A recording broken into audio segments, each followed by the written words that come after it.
दोस्तों आज की क्लास में हम सीखने वाले हैं महत्वपूर्ण 18 रूल्स। अगर आप ये रूल सीखते हैं तो आपकी इंग्लिश बहुत अच्छी हो जाएगी। तो चलिए स्टार्ट करते हैं। अगर आपने चैनल को सब्सक्राइब नहीं किया तो जल्दी से कर लीजिए। चलिए स्टार्ट करते हैं। यहाँ पर हम उल्टे तरीके से सीखेंगे, यानी कि पहले 18 फिर 70, यानी कि पीछे से हम अच्छे से समझेंगे रूल्स को। तो पहले 18 रूल नंबर जान लेते हैं। रूल नंबर 18 है कि कभी भी बी और टी साथ में आएगा तो बी हमेशा साइलेंट रहेगा। जैसे डाउट में आप देख रहे हैं बी और टी है, डेट में आप देख रहे हैं बी ओ टी ए, सब टल, लेकिन इसमें गलत है, टी को नहीं पढ़ना, तो ये सब टल पढ़ा जाएगा। ठीक है। थम में आप देख रहे हैं बी नहीं पढ़ा जा रहा, नम में नहीं पढ़ा जा रहा, लिम में नहीं पढ़ा जा रहा, प्लम्बर में भी नहीं पढ़ा जा रहा, climb, comb, lamb, bomb and debt word. यहाँ पर भी बी साइलेंट है तो इसे क्या पढ़ेंगे, डे टर्स। ठीक है। तो बी हमेशा साइलेंट रहेगा। अगर एम और बी टी साथ में होगा तो और एम और बी साथ में होगा तो बी हमेशा साइलेंट रहेगा। एक बी टी और एक एम और बी, मैं यहाँ लिख देती हूँ, बी और टी साथ में होगा और एम और बी साथ में होगा तो बी को कभी भी नहीं पढ़ेंगे। ठीक है। तो इसको याद रखना है। अब हम आगे का रूल्स जान लेते हैं। नंबर 17 क्या कह रहा है। 17 रूल नंबर कह रहा है कि कभी भी अगर पी एस साथ में आएगा तो पी हमेशा साइलेंट रहेगा।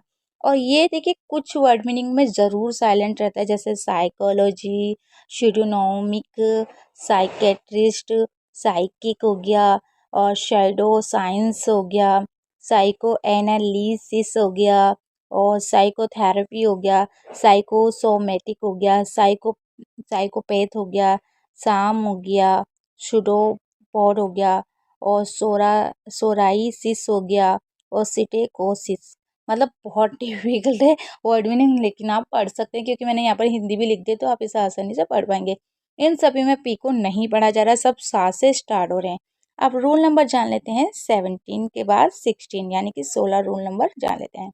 रूल नंबर 16 है, अगर कभी भी जी एन साथ में आएगा तो जी को नहीं पढ़ेंगे। जैसे साइन, एक और चीज़ याद रखना है, जी एन से पहले अगर आई होगा तो आई को आई पढ़ा जाएगा।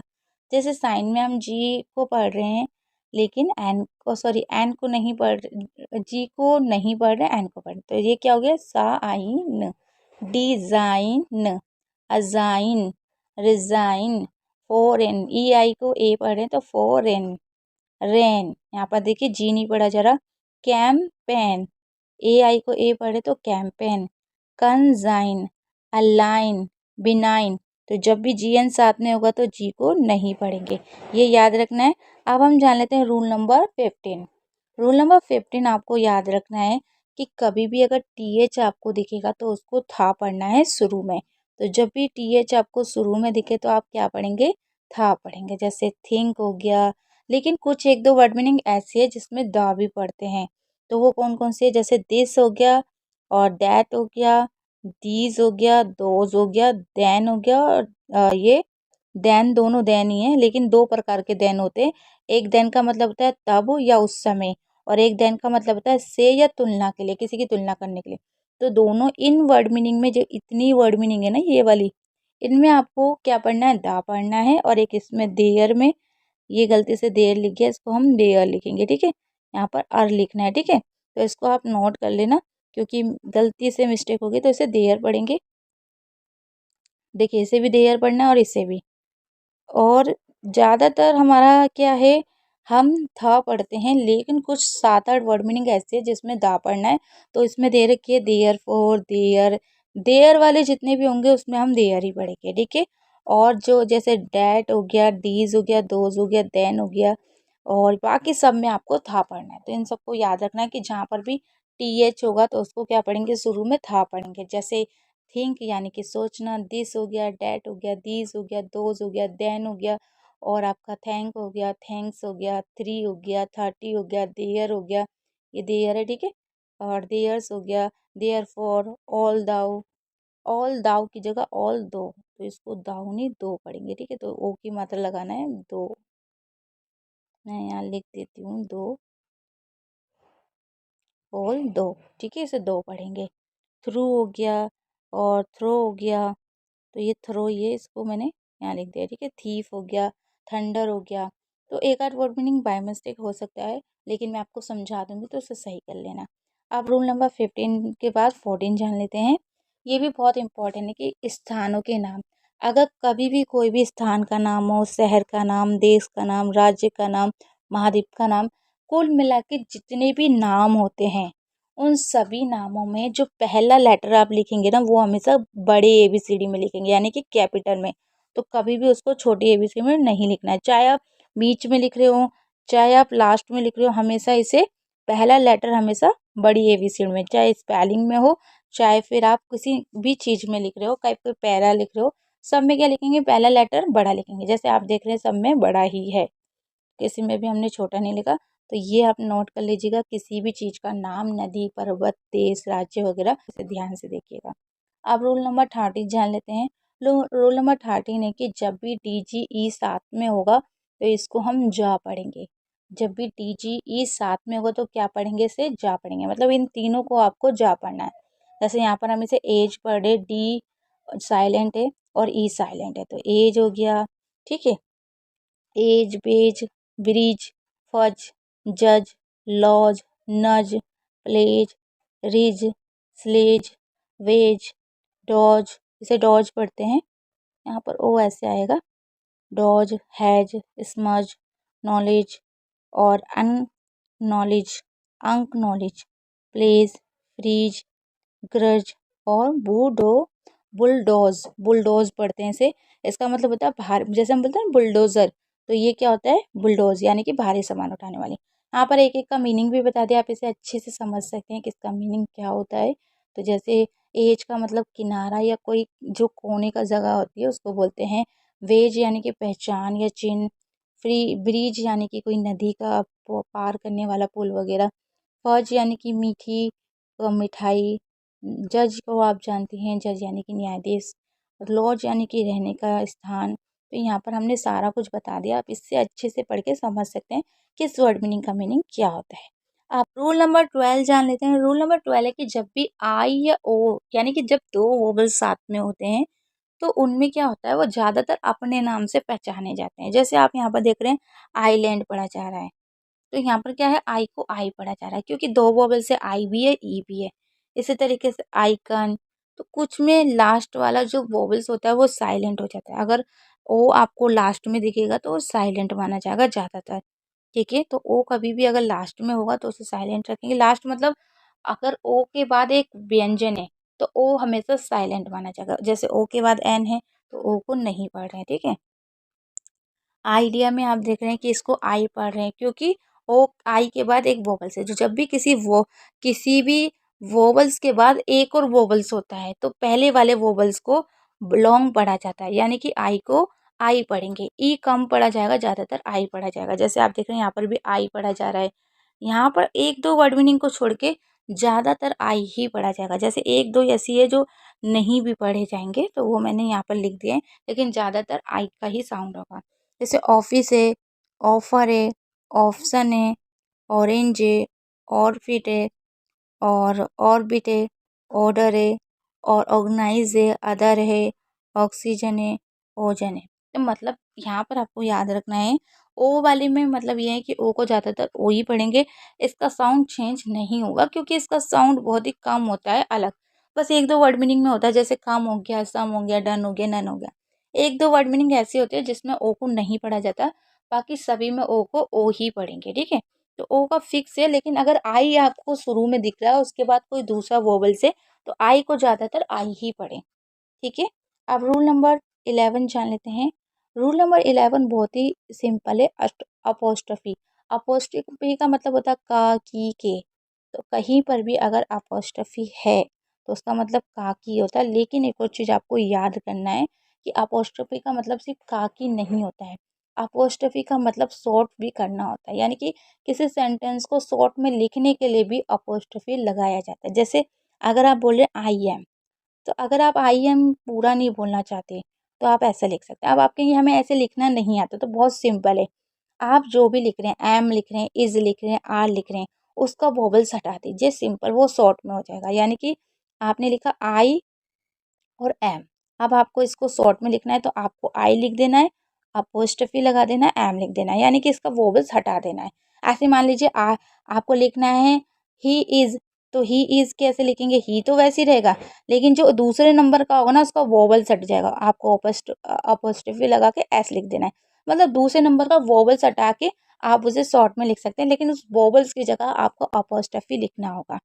जैसे है आपको विल लिखना है, जब दो कॉन्सोनेंट साथ में आ रहे हो तो सिर्फ आपको वोवल्स के साथ साथ आपको पहले वाला भी हटाना होगा। मतलब सिर्फ लास्ट में दो आ सकते हैं या एक आ सकता है, तो एक साथ तीन नहीं आ सकते। तो जो वोवल से पहले है ना वो भी हट जाएंगे। मान लीजिए आपने लिखा ही विल, तो ही विल में आप सोचेंगे हम वोवल्स हटा देते हैं और हम क्या करेंगे, डब्ल्यू भी लिख देते हैं, एल भी लिख देते हैं, तो ये गलत हो जाएगा। वोवल से पहले जो भी कॉन्सोनेंट होगा वो भी हट जाएगा, जो उसके बाद वाले होंगे ना सिर्फ वही लिखना है। तो आप ही के बाद सिर्फ डबल एल लिख सकते हैं, डब्ल्यू को नहीं लिख सकते, क्योंकि ये रूल्स होता है कि हमेशा जो भी वोवल्स होगा उसके पहले वाला कॉन्सोनेंट को भी हटा दिया जाएगा। ठीक है, जैसे डज नॉट है तो हमने एन को नहीं हटाया, लेकिन नॉट में अलग रूल है। तो नोट का आपको याद रखना है कि नोट में एन लिख सकते हैं, लेकिन बाकी और में नहीं लिखते हैं। ठीक है, तो इसको आप अच्छे से समझने के लिए इसको कॉपी में लिख के अच्छे से एक एक वर्ड को प्रैक्टिस करिए, आपको और अच्छे से समझ में आएगा। और रूल नंबर 10 जान लेते हैं। ये बहुत ही सिंपल है। बी और जैन, बी और जैन कभी भी अकेले नहीं आते हैं लास्ट में। अगर ये कभी भी लास्ट में आपको दिखेंगे तो ये कभी भी अकेले नहीं लिख सकते, ना ही आप लिख सकते हैं और ना ही आप इसे डबल कर सकते हैं।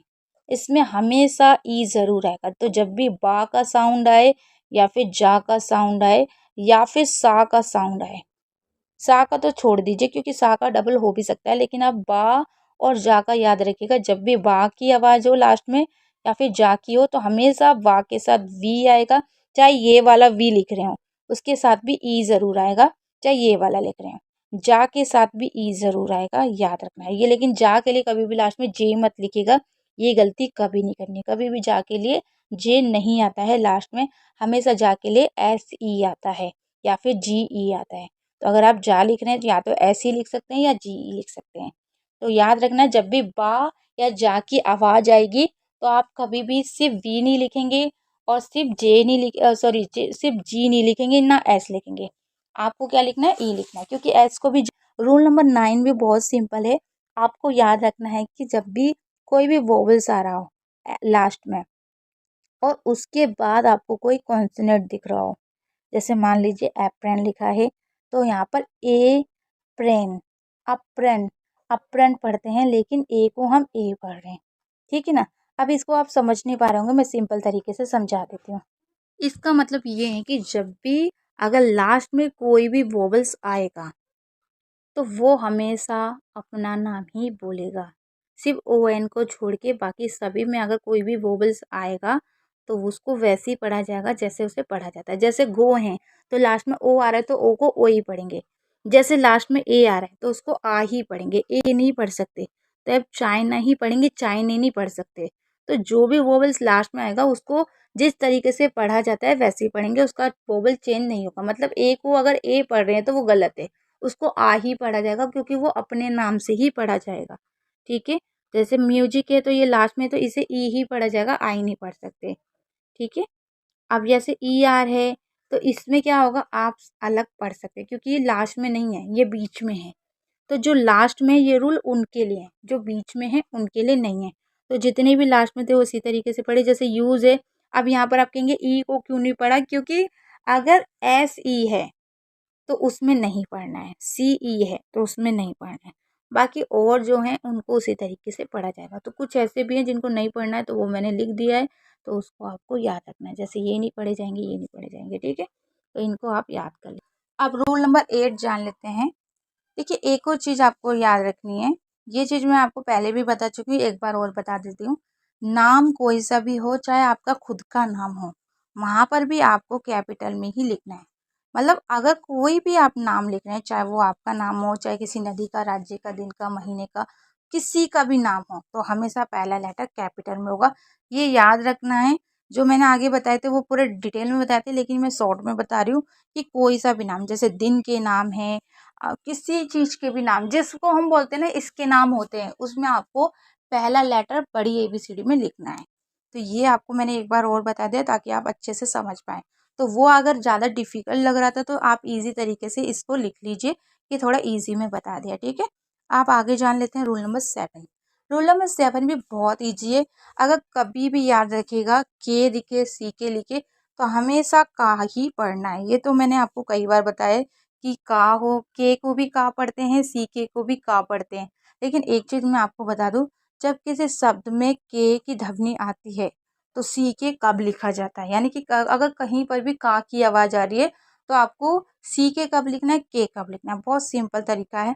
अगर कभी भी चौथे नंबर पे का आ रहा है तो आपको के लिखना है, तीसरे नंबर पे का आ रहा है तो आपको सी के लिखना है। इस तरीके से याद रखना है। और अगर शुरू में का आ रहा है तो आपको सी लिखना है, ठीक है। तो ये 3 रूल याद करने, चौथे नंबर पे, तीसरे नंबर पे और शुरू में। अब शुरू में कुछ जगह ऐसा भी होता है कि के आता है, तो अगर अगर मान लीजिए आपको काई की आवाज आ रही है तो के लिखना है, की आवाज आ रही है तो के लिखना है, चाहे छोटे ई की हो चाहे बड़े की। बाकी सभी जगह का के लिए सी लिखना है। ये थोड़ा कंफ्यूजन है, मैं मानती हूँ। तो अभी आप सिर्फ एक रूल याद रखिए कि चौथे नंबर पे के लिखते हैं और तीसरे नंबर पे सी के लिखते हैं। बस अभी इतना याद कर लीजिए, बाकी मैं आपको किसी और वीडियो में समझा दूंगी। तो यहाँ पर आप देख रहे हैं तीसरे नंबर पे। अब तीसरे नंबर कैसे, 1 2 और 3, मतलब 1 हम एस को गिन रहे हैं, 2 हम आई को गिन रहे हैं और 3 हम सी के को गिन रहे हैं। तो सी के आया। अब चौथा नंबर कौन सा है, आप कहेंगे ये भी चौथा नंबर है। हमेशा दूसरा नंबर वोवल्स को गिनना है, तो बी एल एक ही माना जाएगा। अगर उसके बाद जो वोवल्स आएगा उसको दूसरा नंबर मानेंगे, ठीक है। तो ये 3 नंबर ही कहलाएगा। चौथा नंबर आप कह सकते हैं जैसे कि रॉक नहीं होगा क्योंकि रॉक में तो तीसरा नंबर है। चौथा नंबर जैसे लुक है, अगर 2 वोवेल्स है तो वो काउंट करे जाएंगे। जैसे एक एल हो गया, दूसरा ओ हो गया, फिर तीसरा दूसरा ओ हो गया और चौथा के हो गया। तो 2 वोवेल्स है तो वो गिनेंगे, ठीक है। इसको आप एक बार अच्छे से समझिए, आपको सारी चीजें समझ में आ जाएगी। रूल नंबर 6 क्या है, रूल नंबर 6 बहुत ही सिंपल है। कभी भी एफ एल एस, यानी कि कभी भी अगर आपको फा या फिर ला या फिर शा, अगर इन तीनों में से कोई सा भी तीसरे नंबर पे आए तो हमेशा ये डबल होगा। जैसे आप गिन सकते हैं 1 2 3, यानी कि पहला बी, दूसरा ई और तीसरा एल। तो यहाँ पर क्या है, डबल हो गया। ऐसे ही इसको गिनिए, पहला सी एल, दूसरा वोबल्स यानी कि आई और तीसरा एफ। हमेशा पहला नंबर जो भी होगा उसे माना जाएगा, लेकिन दूसरा मात्रा को मानेंगे। जैसे मैंने लिखा क्लिफ, तो आप कहेंगे ये तो चौथा नंबर है, तो हम पहला इसे मानते हैं, दूसरा वोवल्स को गिनेंगे। चाहे वोवल से पहले 3 3 हो, यानी कि मात्रा से पहले चाहे 3 लेटर हो, लेकिन हम दूसरा वोवल्स को ही गिनेंगे। तो हो गया ना तीसरा। इस तरीके से आपको गिनना है। अब एस में भी आप देख रहे हैं तीसरा नंबर है, बॉस में भी तीसरा नंबर है, तो इनको रूल्स को याद कर लेना है।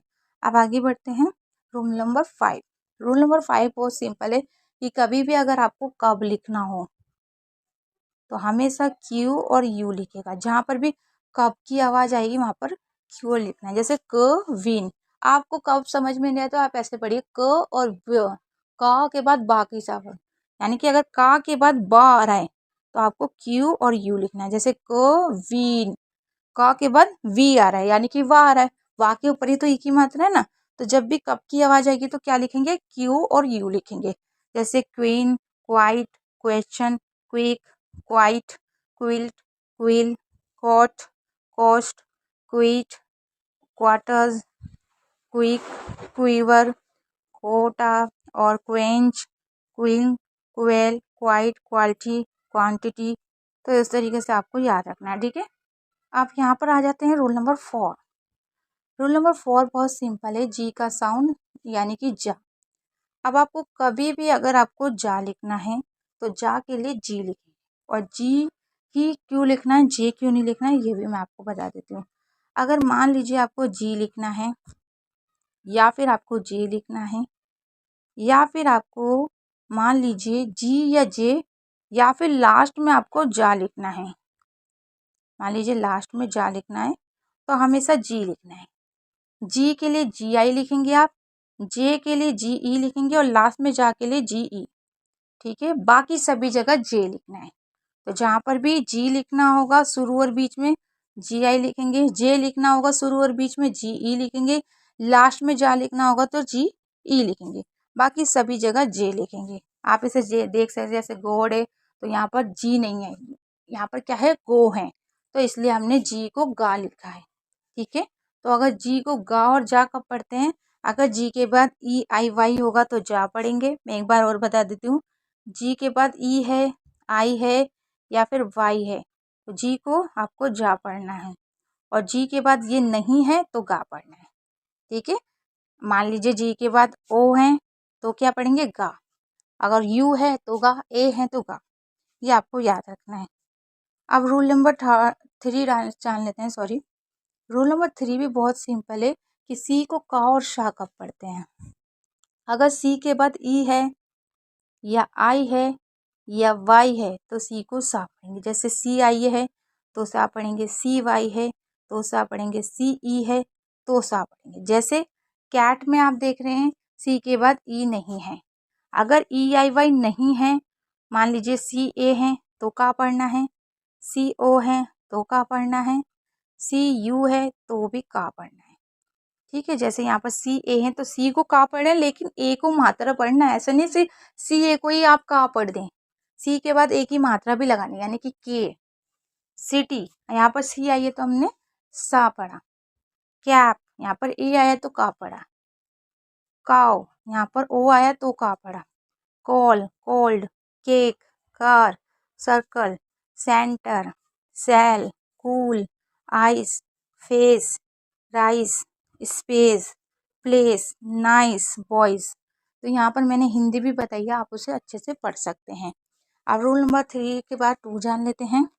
रूल नंबर 2 बहुत सिंपल है, आपको याद रखना है कि हर सिलेबस में कम से कम वोवेल्स होता है। मतलब जब भी आप कोई लॉन्ग वोवेल्स पढ़ते हैं तो उसमें 2 वोवेल्स होते हैं। अगर आपको ये समझ में नहीं आता है कि वोवेल्स को लंबा कब पढ़ते हैं, तो याद रखिएगा जब भी 2 वोवेल्स होंगे तो पहले वोवेल्स को हमेशा लंबा पढ़ा जाएगा। जैसे ए के बाद ई है, आप यहाँ पर देख रहे हैं पहले ए आ रहा है, ठीक है, फिर ई आ रहा है, तो हमेशा ए को लंबा पढ़ेंगे। यहाँ पर आई के बाद ई आ रहा है तो समझ जाइए आई को लंबा पढ़ेंगे। लंबे का मतलब आई को ई नहीं पढ़ना, आई पढ़ना है। इसी तरीके से ए के बाद वाई आ रहा है तो ए को लंबा पढ़ेंगे। जैसे बेबी, दूसरे वाले को आप जैसा चाहे वैसा पढ़ सकते हैं, लेकिन पहले वाले को लंबा ही पढ़ना होगा। यहाँ पर पायलट की जगह पायलट भी पढ़ सकते हैं। तो यहाँ पर आप कहेंगे कि भाई आई को पी क्यों नहीं पढ़ा, क्योंकि उसके बाद एक और वोवेल्स है। तो जब भी एक और वोवेल्स होगा तो पहला वोवेल्स हमेशा लंबा पढ़ा जाएगा। ठीक है, तो ये चीज़ आपको याद रखना है। ठीक है, जैसे बनाना, तो ना थोड़ा लंबा हो गया। ठीक है, मदर, यहाँ पर भी थोड़ा लंबा ही हो रहा है, लेकिन यहाँ पर क्या है, ओ साइलेंट है। तो कुछ जगह अगर वोवल साइलेंट है तो वहाँ पर आपको कुछ भी नहीं पढ़ना है। उसके लिए आपको याद रख सकते हैं मदर, फादर, ये हमेशा इसमें साइलेंट ही रहता है। पोटेटो, तो यहाँ पर भी लंबा हो रहा है, पोटेटो।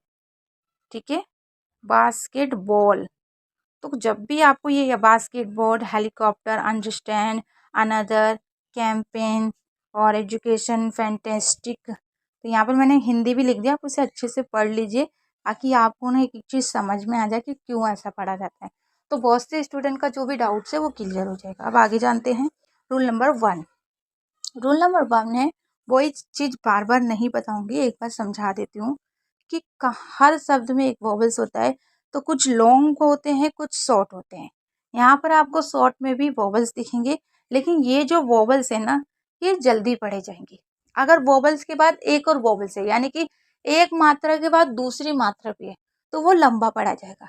लेकिन सिर्फ एक मात्रा है, दूसरी नहीं है, तो उसे जल्दी पढ़ना है। तो यहाँ पर सिर्फ एक ही मात्रा है, यानी कि यू है, आई है, ई है, तो इनको हमेशा जल्दी पढ़ेंगे क्योंकि इनके बाद क्या है, और कोई वोवेल्स नहीं है। तो जैसे कैट हो गया, पैन हो गया, सन हो गया, बर्ड हो गया, रेड हो गया, नेट हो गया, पिग हो गया, डॉग हो गया, कब हो गया, टॉप हो गया, सीट हो गया, पोट हो गया, लॉग हो गया, जैम, बस, फन, मैप। मतलब इन सबको ना जल्दी जल्दी पढ़ रहे हैं, इनको धीरे नहीं पढ़े। क्यों? क्योंकि इनके बाद वोवेल्स नहीं है। आज की क्लास इतने ही। अगर आपको कोई भी डाउट्स हो तो आप कमेंट कर सकते हैं, मैं आपको समझा दूंगी। अगर फिर भी कुछ भी आपको पूछना हो तो आप हमारे कोचिंग नंबर पे भी मैसेज या कॉल करके पूछ सकते हैं। नंबर मैंने आपको स्क्रीन पे दे दिया, आप उस पर आप चाहें तो मैसेज करके डिटेल ले सकते हैं।